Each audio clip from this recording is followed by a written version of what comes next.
407 years ago, our fathers brought forth on this continent a new nation, conceived in liberty and dedicated to the proposition that all men are created equal.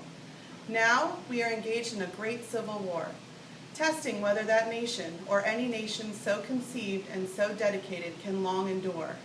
We are met on a great battlefield of that war.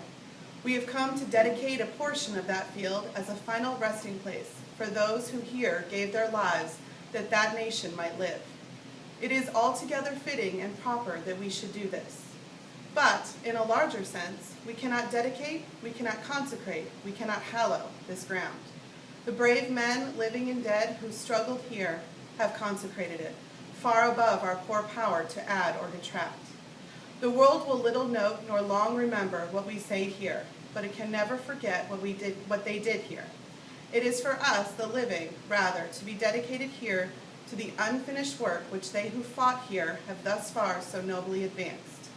It is rather for us to be here dedicated to the great task remaining before us, that from these honored dead we take increased devotion to that cause for which they gave the last full measure of devotion, that we here highly resolve that these dead shall not have died in vain, that this nation under God shall have a new birth of freedom, and that government of the people, by the people, for the people, shall not perish from the earth.